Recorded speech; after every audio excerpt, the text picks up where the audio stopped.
유튜브로 읽는 박정희 전기 5권 문제는 경제야. 한강의 기적 탄생 비화.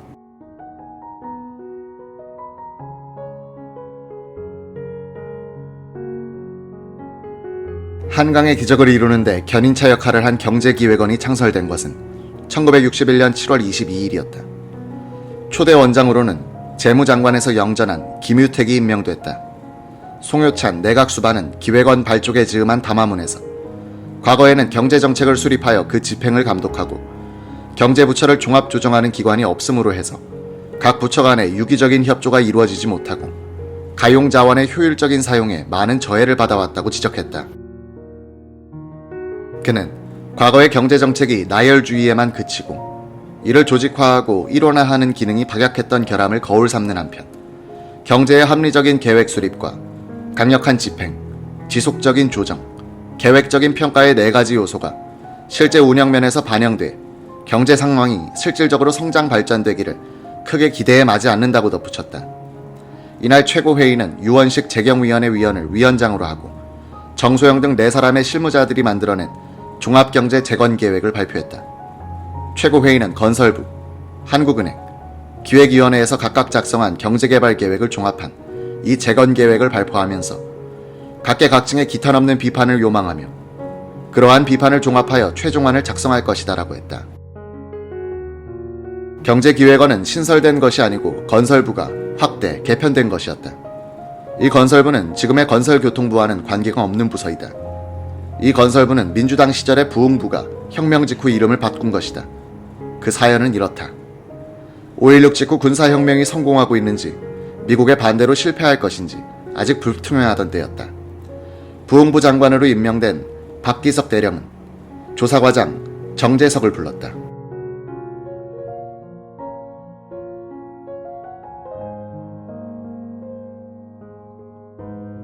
방금 군사혁명위원회로부터 내일 아침 8시에 열리는 회의에 부흥부를 획기적으로 확대, 개편하는 방안을 보고하라는 긴급 지시를 받았으니 밤새 어찌하면 좋겠소. 정 과장은 내심으로 이런 중요한 안건을 밤새에 만들어내라니 혁명위원회란 데가 참으로 무지막지하구나 하고 생각했다. 다행히 분해에서 이와 비슷한 연구를 해놓은 자료가 있기 때문에 당황할 일은 아니었다. 대안은 곧 마련할 수 있습니다만 정식 안건으로 만드는 것은 어렵습니다. 더구나 사안이 중요한 만큼 간부회의에서 검토를 해야 하니 보고 일자를 하루만 연기받았으면 좋겠습니다. 연기는 어려우니 밤샘을 해서라도 소신껏 작성해서 브리핑으로 대신합시다.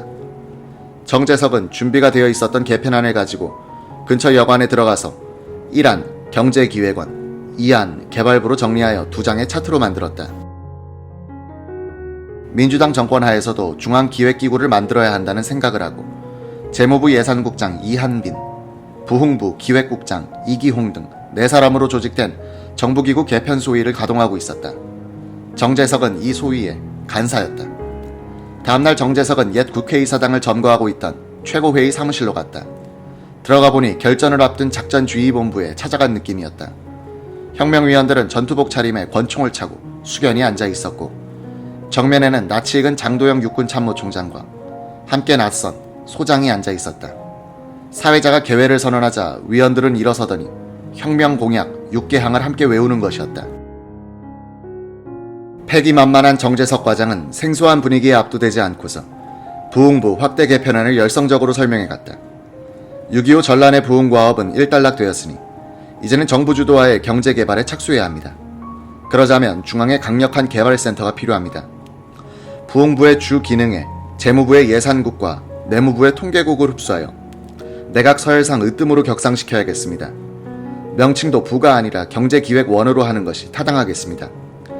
여러 부에 걸친 이런 대수술은 현 여건하에서는 당장 시행할 수 없으므로 당분간 부흥부만을 개발부로 확대, 개편하여 시급한 제1차 경제개발계획부터 입안케 하는 것이 좋을 듯합니다. 이때 부흥부에는 기획국, 조정국이 있고 산업개발위원회, 지역사회개발위원회, 국토건설본부를 임시기구로 거느리고 있었다.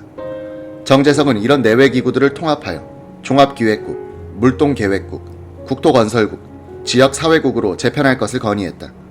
정 과장의 보고가 끝나자 장도영 의장은 사회봉을 치켜들어 치려다 말고 멈칫 옆자리를 돌아보면서 참 어떻게 처리하죠? 라고 묻는 게 아닌가.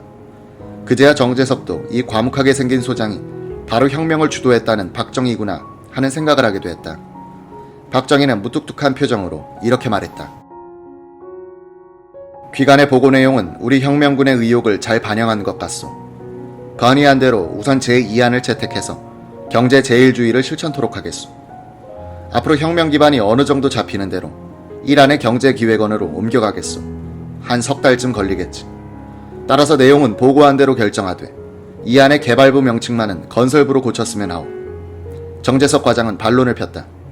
그것은 곤란합니다. 개발이라고 하면 국민경제 전체를 포괄하는데 건설이라면 한 부분에 한정되므로 이는 부흥부의 확대, 강화가 아니라 오히려 축소요, 약화가 됩니다.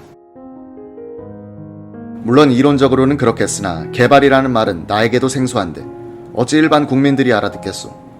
귀간의 보고도 우리나라를 적극적으로 건설하자는 뜻인 것 같으니 국민이 알아듣기 쉬운 건설부로 합시다. 정재석은 승복하지 않았다. 그는 개발이라는 말이 국민들 사이에 널리 퍼져가야 한다는 소신을 갖고 있었던 것이다. 만약에 건설부라고 부르게 되면 주무국을 국토건설국으로 바꾸어야 합니다. 정령 건설부란 명칭을 원하신다면 경제건설부로 하든지 아니면 개편을 일단 보류했다가 경제기획원으로 전환하는 것이 좋겠습니다. 혁명가는 어디 경제만을 건설하자는 것인가? 정치도, 사회도, 문화도 다 건설해야지.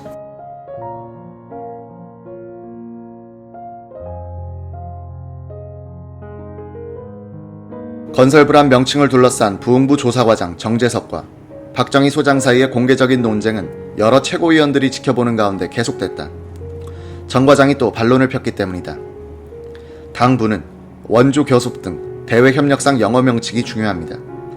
앞으로 원조 자금도 늘리고 외자 도입도 촉진해야 하는데 부명을 Ministry of Construction이라 해서는 대외 설득력이 약해집니다. 박정희는 잠시 생각에 잠기더니 이렇게 입을 뗐다. 좋아. 그러면 우리말로는 건설부라고 하고 영명은 원한대로 Ministry of Development라고 함세. 박정희는 스스로의 기지에 놀란 듯 벌떡 자리에서 털고 일어서 버리는 것이었다. 장도영 의장은 들었던 사회봉을 칠 여유도 없었다. 이렇게 하여 탄생한 건설부는 그 뒤 2달 동안 재무부로부터 예산국, 내무부로부터 통계국을 흡수했다. 건설부 산하의 국토건설국은 내무부의 토목국을 흡수하여 국토관리청이 됐다. 건설부가 경제기획원으로 확대 개편된 후 국토건설청이 성격이 다른 건설부로 승격된다. 5.16 당시 37세였던 송정범은 자유당 시절 부흥부 기획국장과 조정국장을 지내면서 산업개발위원회에서 경제개발계획 작성에 참여했다. 1960년 3월 송정범은 미국 워싱턴에 있던 세계은행 산하 경제개발연구원에 파견되어 경제개발과 관련한 교육을 받았다. 인도와 말레이시아 등 각국에서 경제개발에 참여한 여러 관료들이 광사로 나와 경험과 이론을 소개해줬다. 미국에 머물던 당시 송정범은 예편한 뒤 미국에 와 있던 송효찬 예비역 중장과 인연을 맺었다. 1961년 3월경 귀국한 송정범은 잦은 기국 예편으로 보직 결정이 미뤄지자 후암동 자택에 머물며 미국에서 공부하던 책을 읽고 소일하다가 5.16을 맞았다. 최고회의 재경위원 유원식 대령을 통해 최고회의로 불려나온 송정범은 두서가 없고 정리도 안 된 그곳에 출근하는 것을 단념하고 집에서 책을 읽으며 한국은행 조사부에 나가 소일하고 있었다고 한다. 6월 22일 최고회의는 민간인 출신의 김유택을 재무부 장관으로, 서울대 교수 신태환을 건설부 장관으로 임명했다. 김유택 재무장관은 비서관을 통해 송정범에게 당면한 경제대책에 대한 기한을 부탁했다. 송정범은 혁명 뒤에는 해묵은 경제적 숙제를 한꺼번에 풀고자 하는 것보다는 자유로운 분위기가 보장되는 시책이 선행되어야 한다는 논지로 기한을 작성했다. 김유택 장관은 이 내용을 받아들여 발표문을 작성하면서 송정범에게 뒤에 남을 만한 명구가 없을까 하고 물었다. 송정범은 서독의 경제부흥을 주도한 에르하르트 부총리가 지은 경쟁을 통한 번영, 독일 기적의 경제학이란 책에서 읽은 라인강의 기적이란 말이 떠올랐다. 라인강의 기적을 우리나라에서도 이뤄보자는 생각에 즉석에서 한강의 기적을 발표문에 첨가했다. 7월 초가 되자 미국에서 인연을 맺었던 송효찬 예비역 중장이 내각 수반으로 부임하면서 송정범을 찾았다. 송정범이 가보니 송수반은 국방연구원에서 두 사람을 차출했으니 함께 기획관청 창설에 대해 연구해보라고 구두로 명령을 내렸다. 송정범은 부흥부 국장 시절 국방연구원에서 한국 경제를 특강하기도 했는데 그때 자신의 강의를 들었던 김모, 박모 대령이 그를 기다리고 있었다. 세 사람은 중앙청 옆 국립영화연구소 시사실을 빌려 조직 구성 작업에 착수했다. 유난히 무더운 날씨 속에서 세 사람은 머리를 짜내기 시작했다.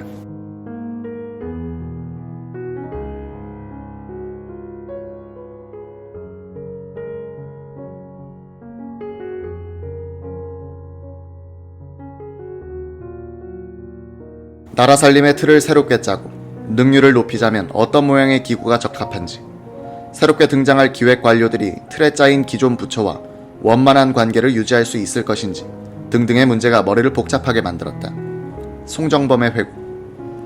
사실로 볼 때 1948년 정부 수립 당시 국무총리 밑에 기획처가 있어 예산을 편성하는 기능까지 갖추고 있었지만 건국 초기의 혼란 밑에서는 개발 계획을 전제로 한 기능은 상상조차 할 수 없었습니다.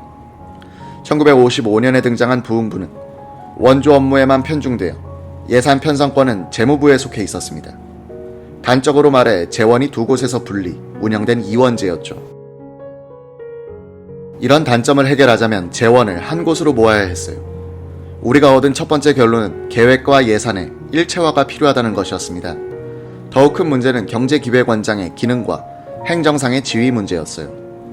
송정범은 계획과 수립, 실행과 조정에 강력한 실천력을 주자면 경제기획원장의 부수반 신분격을 덧붙여주지 않는다면 기구가 발족해도 기능을 제대로 발휘할 수 없다는 점을 강조했다.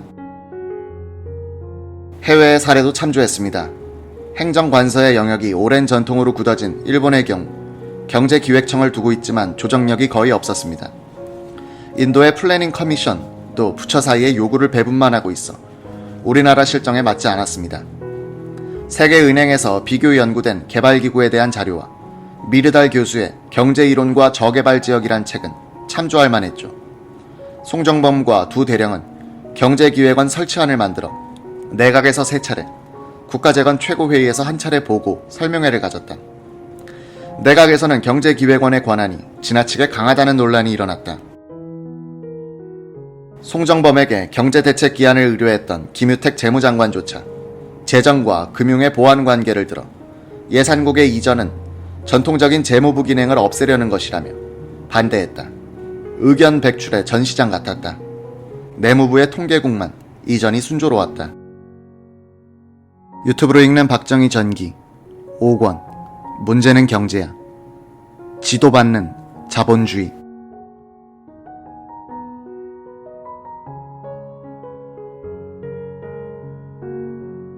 경제기획원장의 부수반 신분 문제는 논란 끝에 법제처장이던 헌법학자 박일경이 해결의 실마리를 풀었다. 박 처장은 경제기획원장을 장관급으로 두되 내각 수반이 직무를 수행할 수 없을 때는 경제기획원장이 그 직무를 대행할 수 있도록 하는 서열로 결론지었다. 이 전례는 나중에 부총리 제도로 확정된다. 이 와중에 송정범이 박정희 의장을 찾아가 경제기획원 조직 문제는 논란이 많아 곤란할 것 같습니다라고 했더니 박 의장은 이렇게 말했다고 한다. 목적과 수단이 좋으면 그대로 밀고 나가시오. 정책은 일관성이 있어야지 이리저리 흔들리면 나중에 되는 일이 없습니다. 박정희 의장이 주재하는 최고회의에서도 우여곡절이 많았다. 최고위원들이 저마다 경제기획 원안에 대해 비판적으로 질문을 하곤 했다. 송정범의 회고.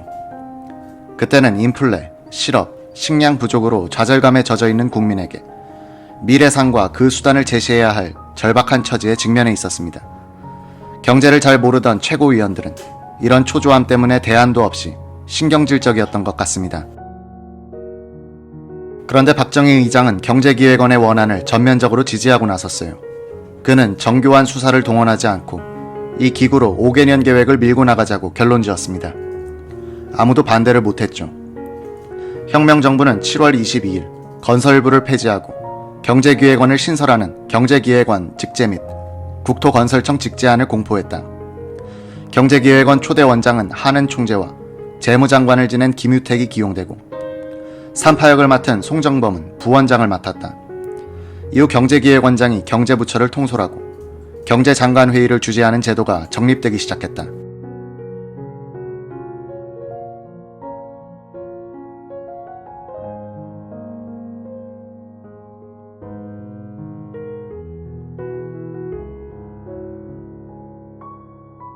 박정희 의장으로부터 최고회의판 종합경제재건계획을 참고하여 제1차 경제개발 5개년 계획을 수립하란 지시를 받은 경제기획원장 김유택과 부원장 송정범은 회의를 열었다.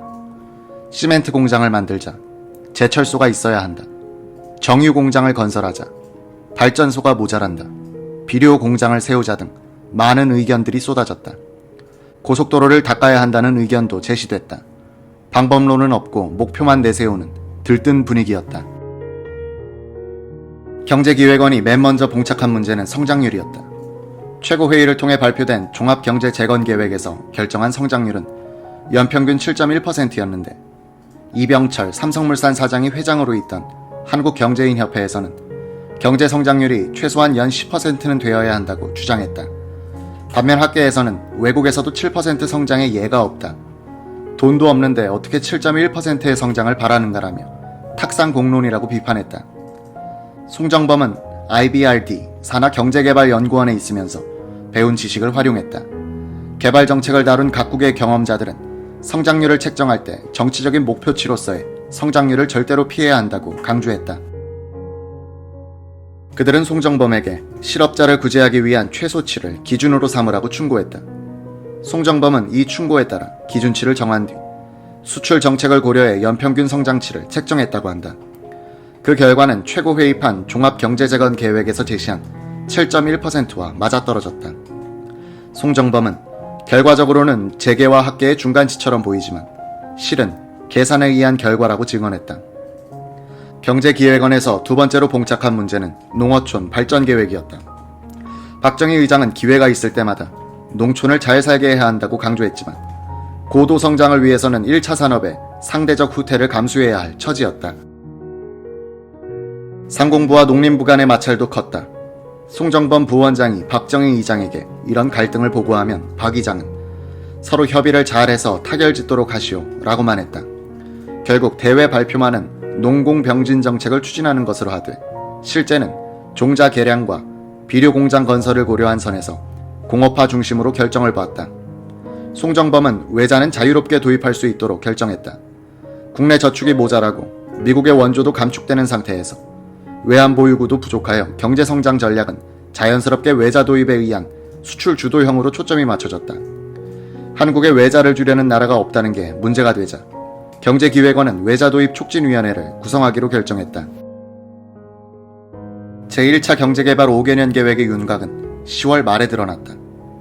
농업 생산력의 확대에 의한 농업소득의 증대와 국민 경제의 구조적 불균형의 시정, 전력, 석유, 석탄 등 에너지원의 확보, 기간산업의 확충과 사회 간접자본의 충족, 유휴자본의 활용, 특히 고용의 증대와 국토 보전 및 개발, 수출 증대를 주축으로 하는 국제수지의 개선, 기술의 진흥 등이 중점 목표였다. 경제개발 5개년 계획 작업이 마무리되어가는 도중에 박정희 의장의 방미 계획이 확정됐다. 방미 목표는 케네디 대통령을 만나 혁명정부의 정통성을 인정받고 경제건설에 미국의 지원을 구하는 것이었다.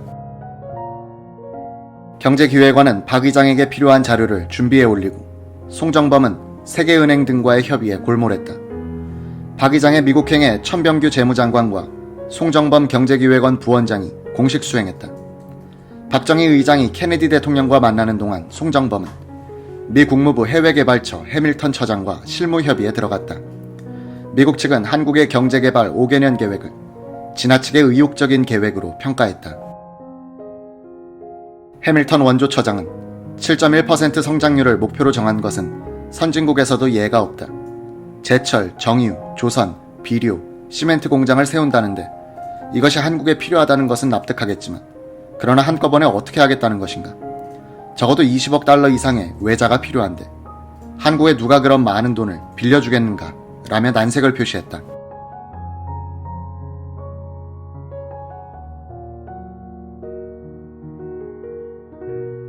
IBRD도 한국의 경제개발 계획에 난색을 표명했다. 송정범 경제기획원 부원장이 그들을 설득한 끝에 결국 제2차 경제개발 5개년 계획의 입안 때부터 IBRD 측이 적극 개입한다는 조건하에 외자 지원의 언지를 받아냈다. 박정희 의장이 귀국할 때 IBRD 측은 간부를 동행시켜 한국에 파견했다. 파견된 IBRD 측 간부는 외자 도입 체제를 고치고 모든 프로젝트 건설을 정부 주도로 할 것을 권고하면서 외자 도입 시 정부가 보증하고 수출 산업 육성을 최우선 과제로 삼도록 제안했다.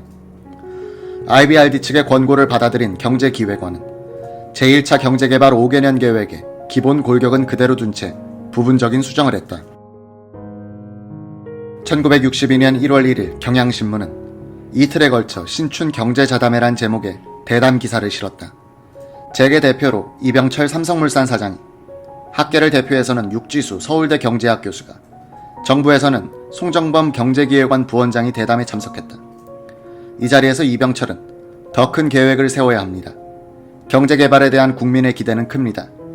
외자는 기업가들이 앞장서서 도입하겠습니다. 라고 말했다. 육지수 교수는 정부의 농공병진 정책에 우려를 표시하면서 농업과 공업을 비교할 때 공업이 이윤도가 높으므로 어떤 나라든지 공업을 하려고 합니다만 우리나라의 현 실정으로는 60%를 점하는 대다수 농민들이 잘 살게 되어야 국내 시장도 확보할 수 있으니까 그런 점에서 장기 경제계획의 첫 단계에서는 농업을 위주로 해야 한다는 겁니다. 라고 주장했다. 이에 대해 송 부원장은 다음과 같이 잘라 말했다. 위주니 중점이니 하는 말을 하시는데 우리가 항구적으로 농업을 위주로 한다는 것이 아닙니다. 솔직히 말해서 공업화를 지향하는 조건의 하나로서 농업을 소중히 여긴다는 뜻입니다. 목표는 어디까지나 공업화에 있습니다. 1962년 1월 5일 혁명정부는 제1차 경제개발 5개년 계획을 확정, 발표했다. 정소영 등이 만든 최고회의판 종합경제재건계획을 토대로 경제기획원이 5개월여의 작업 끝에 탄생시킨 대한민국 경제발전의 청사진이었다. 제1차 경제개발 5개년 계획서의 서문에서 박정희 의장은 개발계획의 전략을 이렇게 설명했다. 진정한 민주정신에 입각한 개인의 자유와 창의를 존중하는 자유경제체제의 원칙하에 정부의 강력한 계획성이 가미되는 새로운 경제체제를 확립함으로써 민족적 수권인 승공통일을 기약할 수 있을 것이다. 이 계획서는 기본 전략으로 5가지를 꼽았다. 가. 민간인의 자유와 창의를 존중하는 자유기업의 원칙을 토대로 하되 기관 부문에 대하여는 정부가 관여하는 지도받는 자본주의 체제로 한다. 나. 정부가 직접적인 정책 수단을 보유하는 공적 부문에 계획에 중점을 둔다. 다. 한국 경제의 궁극적인 진로는 공업화에 있다. 그 준비 단계에서 전력, 석탄 등 에너지 공급원의 확보, 농업 생산력 증대, 기간 산업과 사회 간접 자본의 확충, 고용 증대와 국토 개발, 수출 증대, 기술 진흥에 주력한다. 라. 국내 자원과 노동력을 최대한 활용하고 외자 도입에 중점을 둔다. 마.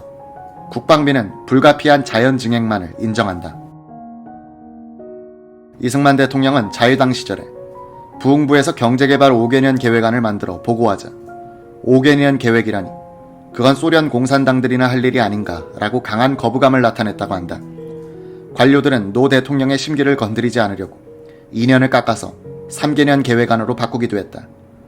박정희는 이승만식 시장 경제와 민주주의를 우리 실정에 맞게끔 뜯어고쳐야 한다는 확신을 갖고 있었다.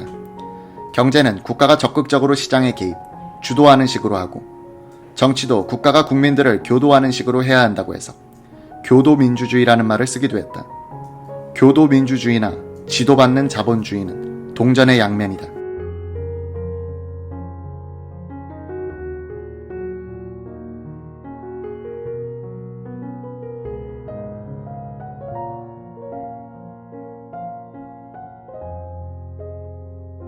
박정희는 자주적인 근대화의 걸음마도 떼지 않은 한국, 더구나 북한과 대결하고 있는 한국은 서구식 시장 경제와 민주주의를 감당할 토양이 못 된다는 인식을 갖고 있었다. 국가 엘리트가 장악한 정부가 나서서 국가 근대화를 통해 시장과 민주가 기능할 수 있는 토양을 만들어야 한다는 것이었다. 역사 발전 단계와 남북 대치 상황에 입각하여 한국의 상황을 직시하고 일부 지식인이 아닌 대다수 국민의 입장에 서서 무엇이 국익이고 선인가의 시비를 가려야 한다는 것이 박정희식 실사구시 또는 박정희식 주체성의 핵심이었다. 박정희는 한 번도 시장 경제와 민주주의 그 자체를 부정한 적은 없다. 그는 지금 우리나라의 상황은 영미 등 인류 국가의 제도를 교과서적으로 그대로 적용할 단계가 아니다라고 말했을 뿐이다. 이런 그의 주장은 야당, 지식인, 학생들의 눈에는 독재를 위한 자기 합리화로 비춰지기도 했다. 경제개발 5개년 계획이 국방비를 최소한으로 억제한다는 것을 원칙으로 삼은 것도 주목할 점이다. 그런 사실상의 군비 동결 결정이 군인혁명가 그룹에 의하여 이루어졌다는 것은 외국에서도 전례를 찾기 힘든 것이다. 박정희는 1960년대를 경제 제일주의로 밀고 나갔고 김일성은 군사 제일주의로 밀고 나갔다. 1970년대에 들어서는 박정희는 1960년대에 구축한 자립경제를 기반으로 하여 자주 국방정책을 추진한다. 김일성은 과중한 군사비 부담으로 1960년대에 이미 경제가 망가지고 나서야 1970년대에 경제 건설을 시도했으나 기초 체력이 떨어진 뒤라 효과가 없었다. 1970년대 중반에 가면 연간 국방비 지출에서도 남한이 북한을 앞지르게 된다. 오늘날 남북한의 격차를 가져온 씨앗이 1962년에 뿌려진 것이다. 즉, 이 해부터 시작된 한국의 경제개발 계획과 북한에서 시작된 4대 군사 노선이 그것이다. 북한은 1962년 가을에 벌어졌던 쿠바 미사일 사건 때 소련이 핵전쟁을 각오한 미국의 압력에 굴복해 쿠바에 배치했던 미사일과 핵탄두를 철거하는 것을 보고는 자주 군사 노선에 더욱 박차를 가하게 됐다. 1962년 남북한은 각각 다른 길을 선택했다. 처음에는 미미하게 보이던 그 차이가 해가 바뀔수록 커지게 되는 것이다. 유튜브를 읽는 박정희 전기 5권 문제는 경제야. 통화개혁 발상.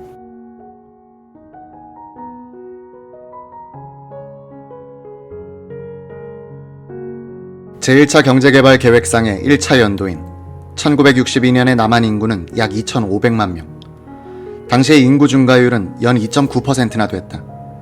1차 5개년 개발 계획이 끝나는 해인 1966년의 인구는 약 2,920만 명으로 예상됐다. 5년간 인구가 420만 명이나 증가되어서는 경제 성장을 지속하기가 어렵다는 판단이 섰다. 더구나 당시 실업률은 24%나 됐다. 혁명 정부는 대입기와 피부치 의식이 강한 나라에서 가족 계획 사업에 박차를 가하게 된다. 문제는 투자 재원이었다. 1차 5개년 계획 기간 중 투자할 액수는 3조 2145억 환인데 48.8%가 전기, 교통, 통신, 주택 등에 투입되고 관공업의 34%, 농림, 수산업의 17.2%가 들어가게 돼 있었다. 투자 재원의 약 4분의 1은 외자로 조달하기로 했다. 혁명 정부는 줄고만 있는 미국의 대한 원조에만 매달릴 수 없다고 판단하여 독자적으로 외채를 끌어들이기로 했다. 자유당 정부는 1958년에 호남 비료의 나주 공장을 짓기로 하고 서독의 루르기사와 건설 계약을 맺었다. 착공은 했지만 국내 재원을 제대로 조달하지 못해 공사는 지지부진했다. 혁명 정부는 김재규 준장을 호남 비료 사장으로 임명하고 자금을 과감히 방출하여 공장 건설에 박차를 가하니 서독 정부와 기업인들이 관심을 기울이기 시작했다. 김재규를 사장으로 추천한 이는 정래혁 상공부 장관이었다. 정래혁은 3사단장 이종찬 장군 밑에서 참모장으로 근무한 적이 있었다. 이때 부관 참모가 김재규였다. 정래혁은 호남 비료 사장이 된 김재규가 순진하고 사심없이 일을 잘했다고 기억한다. 서독과 혁명 정부를 끈끈하게 맺어준 사람은 유태인, 사울 아이젠버그였다. 박정희의 근대화 혁명, 그 뒤안길에 등장하는 흥미있는 인물들 가운데 한 사람인 아이젠버그에 대해서는 약간의 설명이 필요하다. 1997년 사망한 아이젠버그는 독일 출생의 유태인으로서 나치의 박해를 피해 세계를 떠돌아다니다가 일본에서 돈벌이에 성공한 거상이었다. 그는 6.25 전쟁이 터지자 한국에 지사를 두고 장사를 시작했다. 주로 수입품의 중개를 통해서 돈을 벌었다. 1959년에 도입된 서독 지멘스사의 전화 교환기도 아이젠버그가 중개한 것이었다. 그는 일본, 한국뿐 아니라 중남미, 동남아, 중동 등지에서도 많은 사업에 관여했다. 그는 주로 자금이 달리는 개도국에 진출, 정부, 기업, 은행, 건설회사 등을 서로 연결시켜주면서 자금도 마련해주고 사업도 성사시키는 일갈 거래의 조정자 역할을 수행했다. 그는 오스트리아와 이스라엘의 이중국적 소지자였다.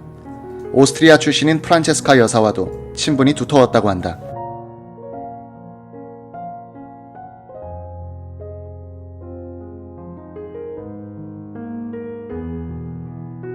아이젠버그가 본격적으로 활동하게 되는 것은 5.16 이후 박정희 정권이 외자, 도입에 의한 경제성장 정책을 밀고 나갈 때였다. 아이젠버그는 주로 서독 차관을 많이 끌어와서 우리나라의 기간산업 건설에 연결시켜주고 많은 커미션 등 이문을 남겼다. 그가 일괄거래 방식으로 엮어준 사업 목록은 한국 기간산업 총남으로 보일 정도이다. 영월화력 2호기, 부산화력 3, 4호기, 영남화력 1, 2호기, 인천화전, 월성원전 3호기, 동해화력 1, 2, 3호기, 쌍용시멘트, 고려시멘트, 동양시멘트, 한일시멘트, 일신제강, 유니온셀로판, 피아트 자동차, 석탄공사의 채탄시설 현대화, 중앙선 전철화, 포항제철 증설 등등.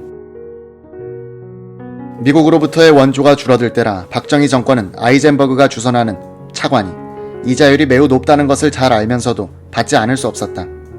아이젠버그가 처음으로 서독 차관 도입을 중개한 것은 1961년 가을이었다. 아이젠버그는 정래역 상공부 장관이 서독의 관료들과 기업인들을 만날 수 있도록 손을 써놓은 뒤 정 장관과 함께 차관 도입 교섭차 1961년 11월 13일 독일로 출발했다. 아이젠버그는 정래역 장관을 안내하여 크루프, 지멘스, 하노버 조선소 등 서독의 유슈한 회사들을 돌아보게 했다. 에르하르트 경제담당 부총리는 만나지 못했지만 그 아래 차관과 교섭을 성공적으로 마무리 지었다.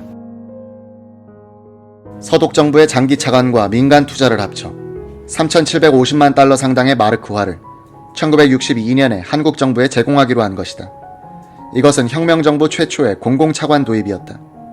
미국은 한국이 서독을 새로운 차관 도입선으로 뚫는 것을 보고 경계심을 갖게 됐다. 한국으로선 미국 측에 대하여 당신네들만 있는 것이 아니다. 우리도 마음만 먹으면 돈을 꼬을 수 있다는 과시를 한 셈이 되었다. 박정희 의장은 서독 대사를 초청하여 주연을 베풀어주면서 미국의 방해로 서독과 더 긴밀한 경제관계를 맺지 못하게 된 것에 대하여 미안한 마음을 전달했다고 한다.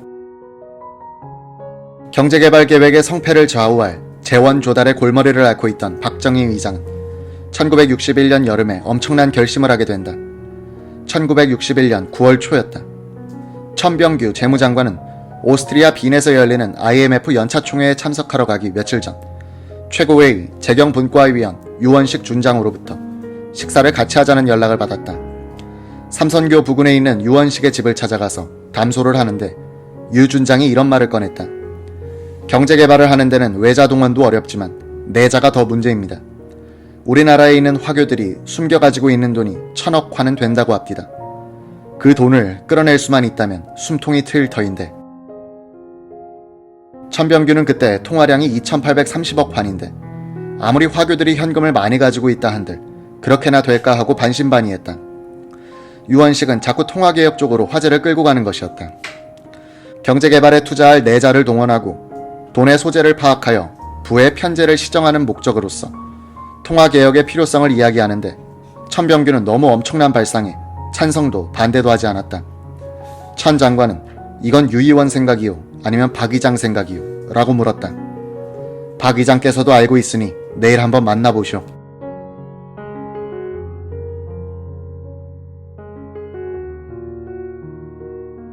다음날 천병규 재무장관은 박정희 의장을 찾아가서 어제 유원식 최고위원과 나눈 이야기를 보고한 뒤 이런 말을 했다고 한다. 통화개혁은 군사혁명보다도 더 가공할 파급 효과를 전체 국민들에게 줄 것이니 쉽게 생각해서는 안 됩니다. 통화개혁은 이미 기정사실이요. 박희범 교수에게 화폐개혁에 관한 연구를 하도록 이미 지시를 해뒀소. 내년 3월 말에 단행할 계획이요. 천병규는 한국은행 창립 이래 도쿄 지점장, 오사카 지점장, 홍콩 지점장으로만 근무하면서 해외를 떠도느라고 1950년 9월의 긴급 통화 조치와 1953년 2월 15일에 있었던 통화개혁을 경험하지 못했다. 저는 통화개혁을 체험해본 적도 없고 그것에 대한 지식은 기껏해야 학교에서 배운 정도입니다. 자신이 없을 뿐만 아니라 이런 일은 미국 측에도 통보해놓고 해야 하지 않습니까? 박 의장은 미국 측에 알리면 그들의 반대로 수포로 돌아갈 가능성이 높다고 했다. 천병규 장관은 그렇다고 해도 한국은행 총재, 경제기획원장, 최고회의 재정경제분과위원장은 미리 알고 있어야 한다고 했다. 박정희는 그러면 보완이 안 된다고 반대했다. 박 의장은 자신의 경제고문인 박희범 서울상대교수의 안이 완성되면 그때 가서 다시 의논해보자면서 천 장관도 연구를 해보시오라고 했다. 천병규가 뒤에 알아보니 통화개혁 발상의 주인공은 유원식이었다. 유원식은 경제개발 5개년 계획안이 발표된 7월 하순 한가한 시간을 이용하여 박정희 의장에게 통화개혁의 발상을 전달했다고 한다. 내자 동원의 필요성과 함께 새 정부가 출범했으니 새 돈을 쓰도록 해야 한다든지 하는 이야기에 박 의장은 한번 해봅시다 라고 너무 쉽게 승낙해버렸고 그때부터 통화개혁의 수레바퀴는 구르기 시작했다. 박 의장은 상공위원이던 유원식을 재경위원으로 옮겨주고 이 통화개혁 준비 작업을 극비리에 추진하도록 했다. 비슷한 시기에 송효찬 내각수반에게도 이 계획이 알려졌다. 이 시점에서 통화개혁 계획을 알고 있었던 이는 박 의장, 송수반, 천 장관, 유원식 위원, 그리고 박희범 교수 등 5명이었다. 김종필 정보부장도 모르고 있었다. 문제는 새 화폐를 어디에서 찍느냐는 것이었다. 국내에서 찍으면 비밀이 누설될 가능성이 높고 일본서 인쇄하면 편리하지만 왕래하는 사람이 많아 이 역시 안심할 수 없다. 미국에서 찍으면 박 의장이 걱정하는 대로 미국 측에 알려질 테니 안 될 일이었다. 이래서 유럽에서 인쇄할 곳을 찾아보기로 했다. 천병규 장관은 빈으로 가서 제16차 IMF 총회에 참석한 뒤 서독으로 들어갔다. 인쇄기를 구입하는 척하면서 새 지폐를 인쇄할 공장을 찾아보았으나 통화개혁의 예정일인 1962년 3월까지 지폐 인쇄를 끝낼 만한 곳이 없었다. 천 장관이 귀국한 뒤 10월 중순 최고회의 의장실에서 통화개혁에 대한 회의가 열렸다. 이 비밀을 알고 있는 5사람, 즉 박 의장, 송효찬 수반, 유원식 최고위원, 천병규 장관, 그리고 박희범 서울상대교수가 참석했다. 이 자리에서 박희범 교수는 그동안 연구했던 통화개혁안을 보고했다. 천병규 장관이 들어보니 도저히 실행이 불가능한 조잡하고 쓸모가 없는 안이라는 판단이 섰다고 한다. 예컨대 화폐 교환을 은행이 아닌 동회에서 하도록 구상하는 등 현실성이 없었다. 박희범 교수가 물러간 뒤 4사람은 박 교수 안으로는 안 되겠다는 결론을 내리고 박 교수에게는 통화개혁은 안 하기로 했다고 알려줌으로써 그를 통화개혁팀에서 탈락시키기로 했다. 이렇게 하여 통화개혁 계획은 다시 원점으로 돌아가 천 재무장관이 실무 준비를 책임지게 됐다. 이때 천병규의 머리에 떠오른 인물이 김정념이었다. 김정념은 한국은행에 근무하고 있으면서 1953년 2월 15일에 단행됐던 통화개혁의 실무자로 참여한 사람이었다. 그 뒤 그는 재무부에 파견되어 이재국장으로 있던 중 4.19를 맞았다. 민주당 정부 시절에는 한국은행으로 돌아와 있다가 한국은행 뉴욕 사무소장으로 발령을 받았다. 까다로운 여권 수속과 자네들의 전학 문제를 해결하여 어렵게 뉴욕에 부임했다가 석 달 만에 5.16을 만났다. 혁명으로 불어닥친 인사, 숙정 태풍에 휩쓸린 김정념은 뉴욕 사무소장직에서 해임당한 뒤 귀국 명령을 받았다. 자유당과 민주당 시절 요직을 두루 거쳤다는 것이 그에게 불이익으로 작용한 것이다.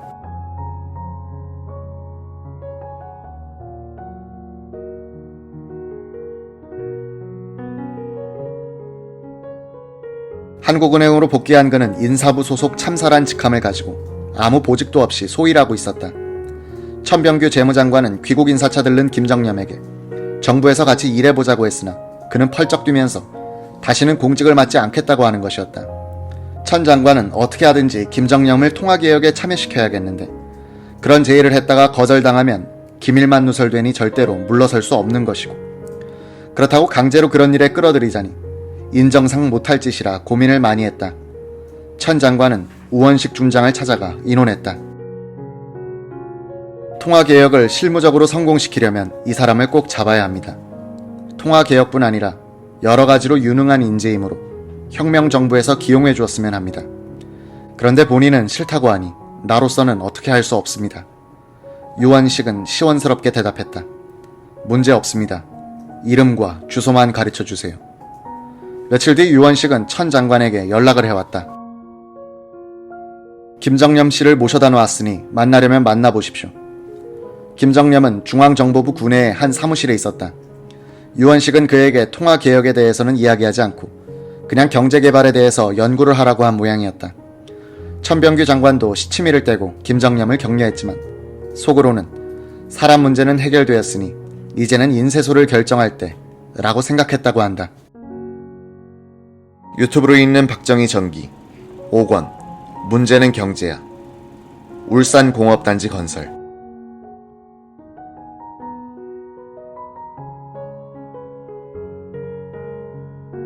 김정념은 천병규 재무장관이 통화개혁 준비 작업에 동원하기 위해 최고회의 유원식 위원에게 부탁하여 한국은행에서 정보부로 데려다 놓은 경우다. 이것이 계기가 되어 공직을 다시는 맡지 않겠다는 김정념의 인생 행로가 바뀌게 된다. 1969년부터 9년간 대통령 비서실장으로서 박정희를 보좌하면서 경제정책을 비롯한 국정에 크나큰 영향을 행사한 김정념. 그는 최근까지도 자신이 왜 정보부로 동원되어 가다시피 하여 그곳에 근무하게 되었는지를 몰랐다고 한다. 천병규는 1988년에 천마초원에 놀다라는 제목의 회고록을 펴냈는데 김정념은 거기에 실린 글을 읽고서야 자신의 정보부 행이 결정된 배경을 알았다는 것이다.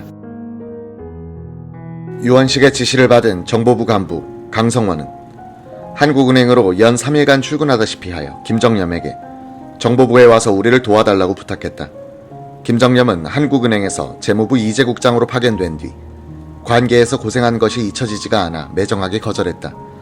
나흘째 되는 날 한국은행 총재가 부르더니 정보부에서 귀하를 지명하여 파견 근무를 시키라는 지시가 내려왔다고 하는 것이었다. 정식 인사명령에 불복하는 것은 자진 퇴직을 의미하는 것이다.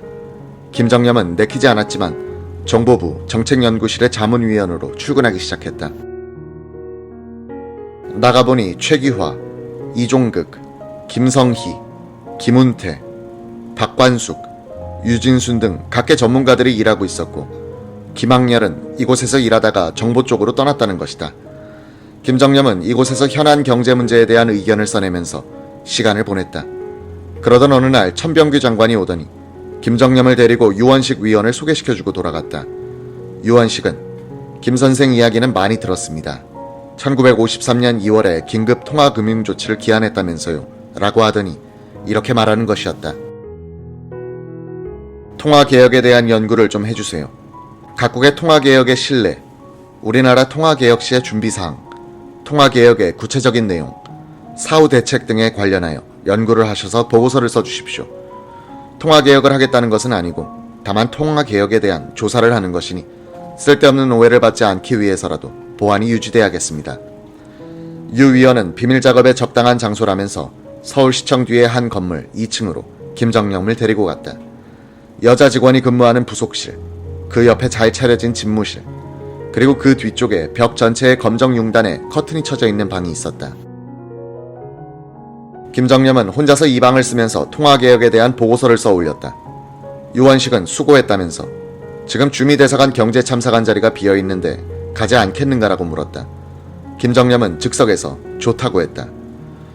한편 비밀통화개혁의 실무책임자가 된 천병규 재무장관은 새 집회의 인쇄장소를 생각하다가 영국에서 연수 중 가본 적이 있는 토머스 데로루 조폐회사가 생각났다. 식민지를 많이 가졌던 영국에는 여러 나라들의 화폐를 인쇄해주는 업종이 발달해 있었다. 유원식과 천병규가 배석한 가운데 송회찬 수반은 주한 영국 대사를 내각 수반실로 불렀다. 송회찬이 입을 뗐다.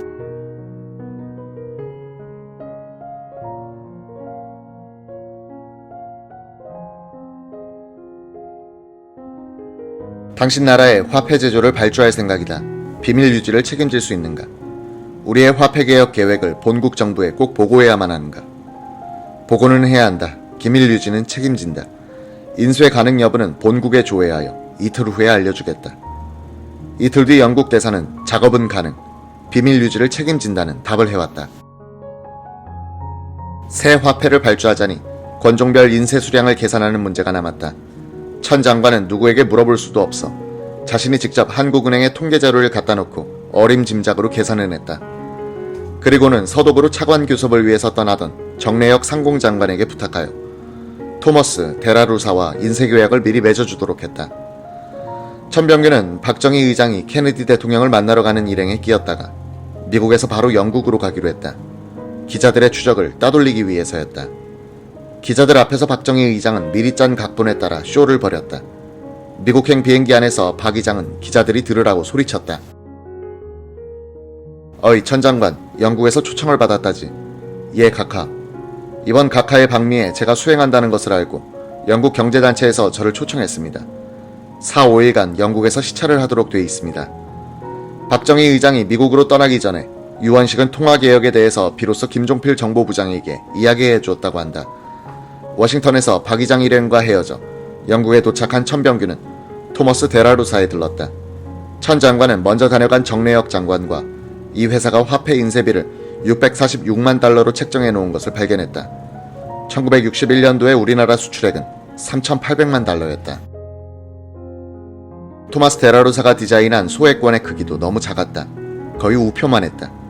그런데 이 크기를 늘리면 인쇄비가 더 먹히게 되어 있었다. 고액권의 장수를 늘리고 소액권의 장수를 줄이면서 크게 키우는 수밖에 없었다. 천병규 장관은 이렇게 하여 인쇄비를 450만 달러로 깎았다. 이때 발주한 지폐는 최고액권이 500원으로 그 아래로 100원권, 50원권, 10원권, 5원권, 1원권이었다.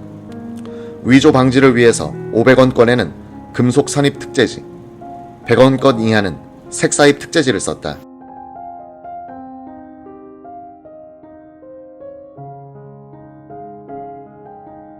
박정희 대장이 이끄는 혁명정부는 산업자본을 동원하려는 통화개혁을 극비리에 추진하는 동시에 울산공업센터 건설 계획도 밀고 나가고 있었다. 정래혁 당시 상공부 장관은 처음부터 자연스럽게 울산이 공단 건설의 적지로 떠올랐다고 했다.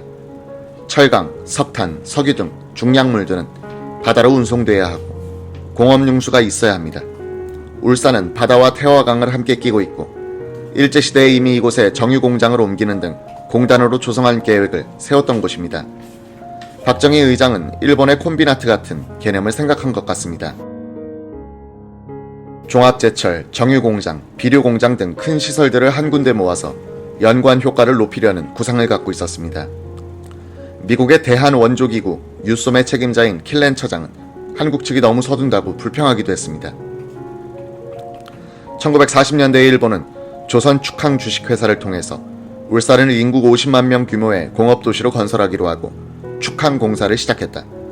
경제기획원 산하의 국토건설청은 이 조선축항 주식회사의 계획서를 입수했다. 이 문서를 토대로 자체 조사팀을 편성, 울산이 대규모 공단으로 적합한지를 검증했다. 조사팀장은 뒤에 울산공업센터 건설본부장이 되는 안경모였다. 조사팀은 울산이 적절한 판단을 내리고 보고했다. 1944년 일제는 원산에 있던 정유공장의 일부를 뜯어 울산으로 옮기던 중 패전을 맞았다. 6.25 전쟁 때는 유엔군의 유류 보급기지가 울산에 자리를 잡았다. 1954년에는 삼양사가 제당 공장을 이곳에 건설했다. 조선축항주식회사 사장 이케다는 일제시대의 조선총독부 철도국 해륙연락시설 담당이던 안경모를 자주 찾아와서 울산 공업도시 건설 계획을 털어놓고 한 사이였다. 6.25 전쟁 중에도 안경모는 유엔군의 유류 보급기지 공사를 지휘했고 철도 부서를 해준 인연이 있었다. 안경모의 증언에 따르면 이병철 삼성물산 사장이 회장으로 있던 한국경제인협회도 울산을 공단 적지로 추천했다고 한다. 1962년 1월 2일 박정희 의장은 부산 해운대에서 이병철, 이정림, 정재호, 남궁련, 김주인 등 기업인들과 만나 대규모 공업단지 건설 계획을 토의했다. 이 자리에서 울산이 단지로 확정됐다. 당시 정보부 경제담당 고문이던 김영태도 기업인들을 만나고 다니면서 울산 공단 건설에 관계한 인물이다. 무엇인가 가시적인 성과를 빨리 국민들에게 보여줘야 한다는 강박감을 갖고 있던 박정희 의장을 비롯한 혁명 주체들은 울산 공업지구 건설을 그런 상징적 사건으로 삼았다. 1962년 2월 3일 경남 울산군 대연면 고사리. 동해의 푸른 바다가 내려다 보이는 야트막 언덕. 나중에 유공의 정유공장이 들어서는 자리에서 울산공업센터 기공식이 열렸다.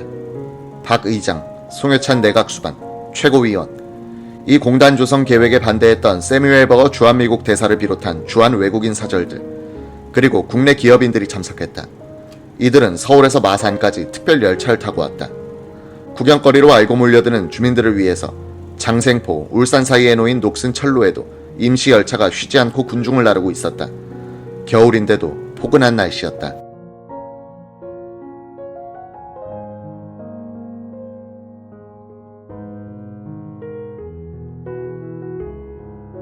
오후 1시 15분부터 시작된 기공식에서 박 의장은 울산공업지구 설정을 선포했다. 대한민국 정부는 제1차 경제개발 5개년 계획을 실천함에 있어서 종합제철공장, 비료공장, 정유공장 및 기타 연관 산업을 건설하기 위하여 울산읍, 방어진읍 등지를 공업지구로 설정한다는 내용이었다.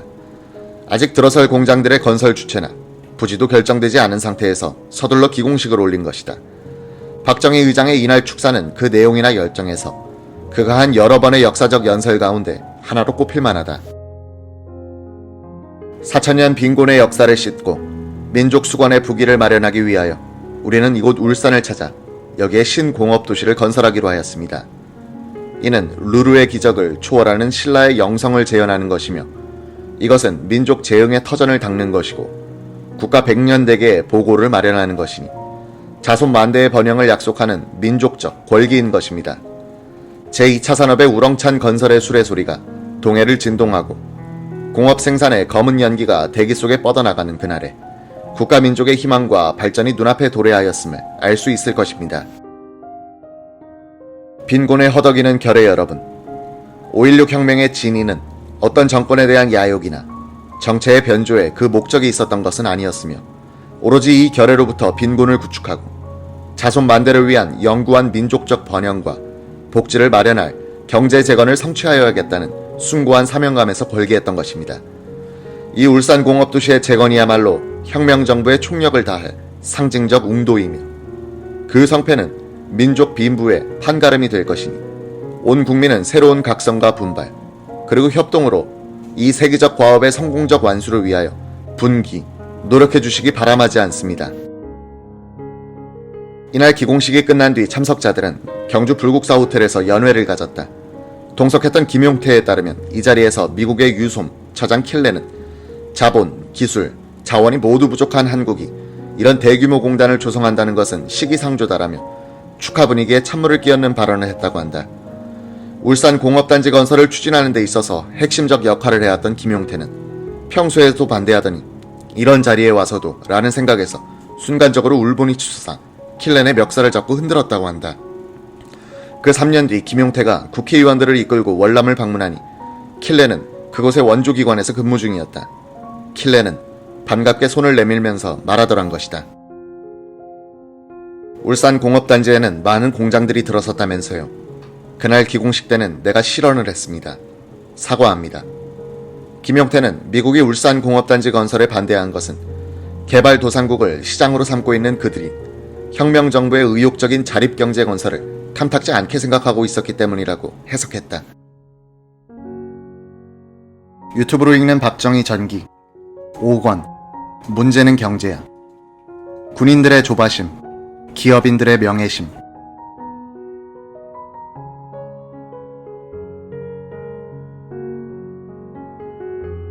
박정희는 혁명정부가 부정축제 혐의로 구속했던 기업인들을 풀어줬고 이들 13명은 한국경제인협회를 창립하여 경제인들의 대정부 창구로 활동하면서 정부의 경제정책에 큰 영향을 끼치기 시작했다.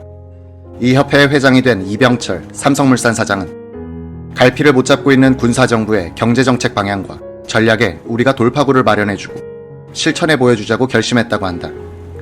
이때 기업인들은 쫓기는 기분이었다. 최고회의는 이들 기업인에게 부정축제에 따른 벌과금을 부과해놓고 있었다. 1961년 12월 31일까지 이 벌과금을 내지 않으면 다시 구속하겠다고 했다. 이병철은 박정희 의장에게 호소하여 국가가 필요로 하는 공장을 건설하여 그 주식을 벌과금으로 대납할 수 있도록 해줄 것을 건의했다.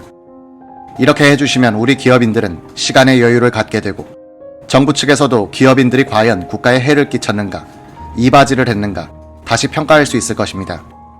박정희는 그렇게 하면 국민들이 납득하지 않을 것입니다라고 난색을 보였다.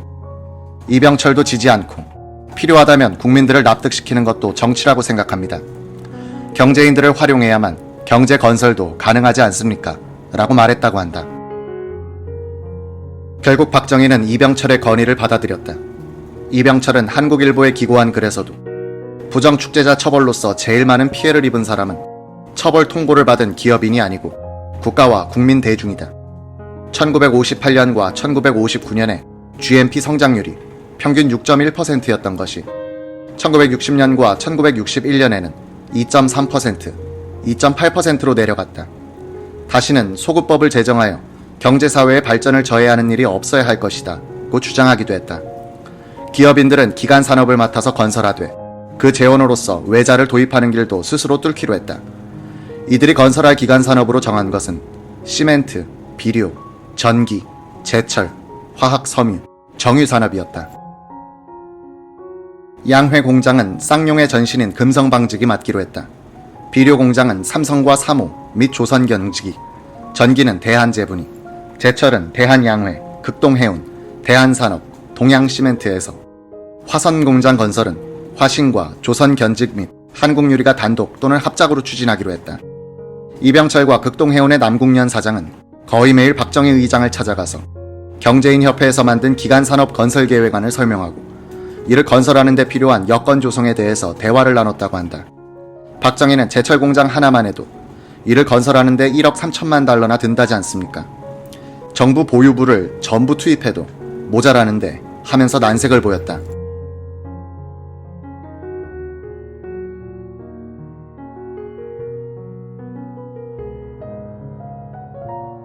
이병철은 그럴 때마다 외자 도입으로 재원을 마련할 수 있다고 박 의장을 설득했다.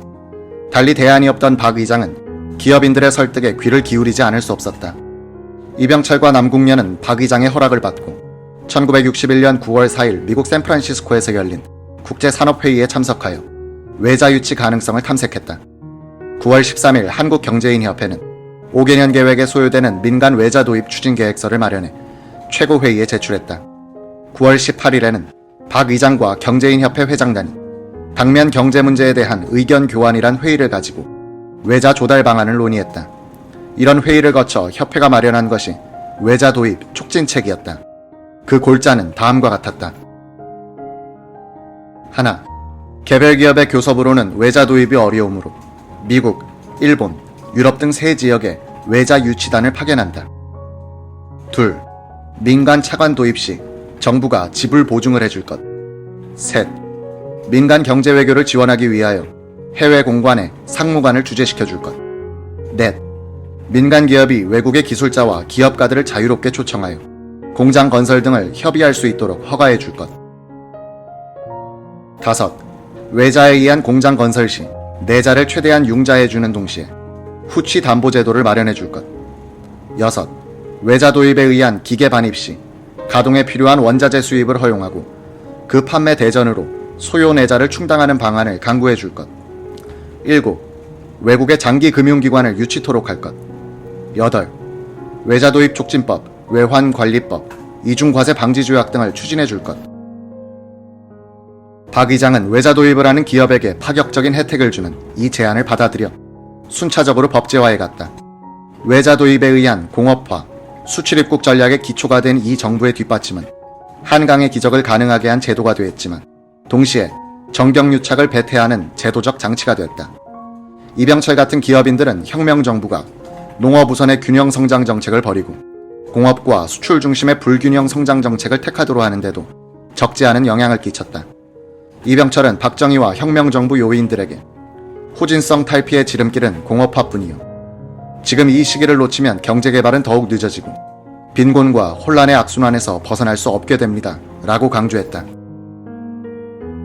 이병철은 1962년 초 한국일보에 기고한 글에서 이런 요지의 주장을 했다. 우리는 영국 산업혁명 이전으로 돌아가서 경제발전의 고전적 코스를 밟아 내려올 시간이 없다. 우리는 과감하게 그 순서를 바꾸어 공업화를 먼저 하고 대기업에서부터 출발하여 중소기업으로 내려가는 방식을 취해야 한다. 농촌을 구제하는 것은 과감한 외자 도입에 의한 공업화를 통해서 가능하다. 외자 도입은 미국을 주력으로 하고 배상금 문제를 주안점으로 하는 일본, 그리고 독일, 이탈리아, 프랑스, 네덜란드 순으로 중점을 둬야 할 것이다.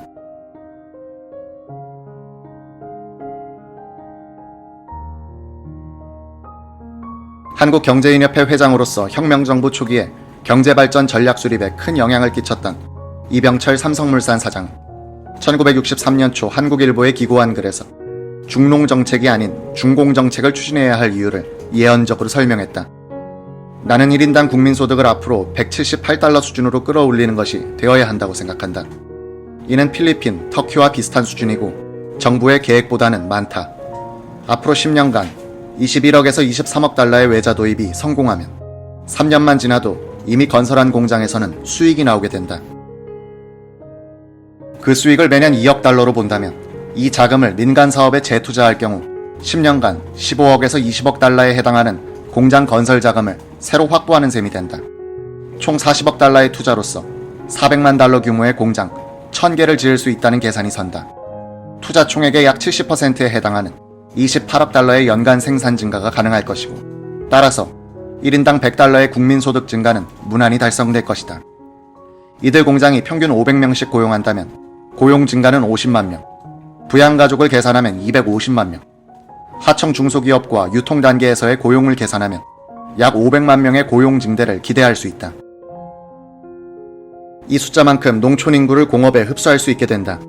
즉, 1,500만 농민의 3분의 1을 공업 부문으로 흡수하면 1인당 경지 면적 420평은 630평으로 늘어날 것이고, 공업화에 따라 비료와 농기구를 싸게 공급할 수 있을 것이다. 공장에 부과하는 세금도 늘어나 공무원의 봉급도 배로 늘릴 수 있어 부정부패도 일소할 수 있게 되고 사회도 명랑하고 건전하게 될 것이다. 전 국민이 빈곤을 추방하여야만 반공체제를 확립할 수 있다. 우리나라가 1인당 국민소득 178달러 선을 넘게 되는 것은 이병철의 희망보다도 3년이 빠른 1969년이었다. 이병철과 박정희는 출신 배경이나 성격, 그리고 취향이 대조적이었다. 이병철은 분홍 출신에 성격은 깔끔하고 엘리트주의에 기울어 있었다. 두 사람은 경제발전을 통한 부국강병과 반공태세 확립이란 대강에는 같은 생각을 갖고 있었거나 갖게 된다. 박정희로 대표되는 군부 엘리트와 이병철로 대표되는 기업인들이 서로 호흡이 맞았던 이유에 대해서 김주인 당시 한국경제인연합회 사무국장은 군인들의 조바심과 기업인들의 명예심이 맞아떨어진 때문이다 라고 회고했다.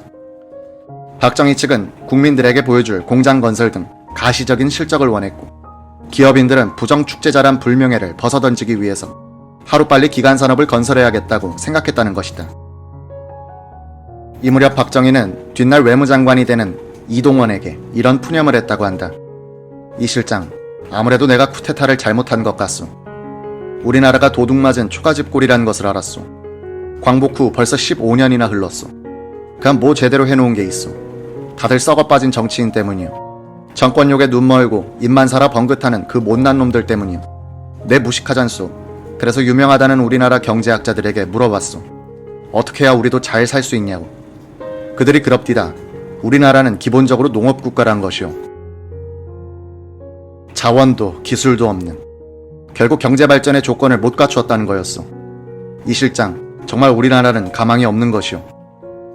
박정희의 이런 답답한 심경이 아래로 전해질 때는 더 증폭되었을 것이다. 이병철의 회고에 의하면 혁명정부는 기업인들이 약속한 공장을 빨리 짓지 않는다고 별도 조치를 취하겠다고 위협까지 하는 실정이었다고 한다. 한 기업인이 볏짚 펄프 공장을 짓겠다고 했는데 진척이 잘 되지 않자 혁명정부에서 가만두지 않겠다고 엄포를 놓는 바람에 이 기업인이 겁에 질려 한국경제인협회 이병철 회장을 다급하게 찾아왔다. 이 기업인은 자금과 기술 문제가 아직 해결되지 않았는데도 공장을 안 짓는다고 야단이다고 호소했다. 이병철은 최고회의로 들어가서 차근차근하게 설명하여 납득을 시켜 이 기업인의 안전을 지켜줄 수 있었다는 것이다. 김입삼 전 전경련 부회장은 기업인들이 외자 도입을 통해서 공장을 건설키로 하면서도 세워질 공장이 자기 것이라고 생각한 이는 없었다고 기억한다. 부정축제자로 낙인 찍힌 기업인들 가운데는 무력보다는 후손들에게 그런 오명을 남기지 않기 위해서 더 절박한 기분으로 외자 도입, 기간산업 공장 건설에 뛰어다녔다는 것이다. 김입삼은 사람이란 묘한 것이 절체절명의 순간에 물리며 재물보다는 명예를 택하는 모양이다 라고 했다. 이정림 대한양회 사장은 연안 이씨 가문 출신이었다. 그의 6대조는 사화에 휘말려 고생을 했는데 유언이 벼슬 길은 단념하고 가게를 꾸미도록 하라는 것이었다. 이정림은 개성에서 초등학교를 졸업한 뒤 자수성가한 사람이었다. 그는 자유당이 기업체마다 강제로 배당한 정치 헌금을 냈다고 해서 부정축제자로 몰려 조상을 욕되게 했다면서 울분을 참지 못하고 눈물을 짓기도 했다. 이병철은 기업인들이 혁명정부의 경제정책을 리드하게 되었다는 자신감에서 한 걸음 더 나아가 민간 외자유치 교섭단을 결성했다. 1961년 11월 초순에 이병철을 단장으로 하는 미주 교섭단과 이정림을 단장으로 하는 구주지역 교섭단이 출국했다. 이병철은 미국의 기업인들에게 앞으로 10년 동안 20억 달러가 필요하다. 그 가운데 13억 달러는 외자로 조달해야 한다고 설명했다.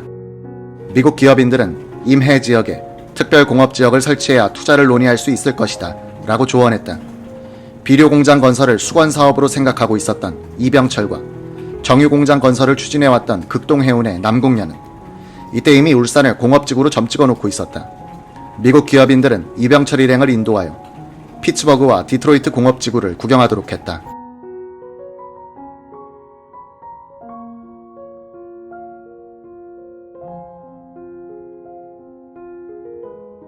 대한양회 사장 이정림이 이끄는 구미지역 교섭단은 서독에서 크루프, 지멘스 등 대기업을 상대로 차관 교섭을 벌였다. 그 뒤 6달 이내에 금성사, 한일시멘트, 쌍용시멘트 등이 2,500만 달러 규모의 서독 차관을 들여오는 데 성공한다. 본격적인 외자 도입 시대가 열린 것이다.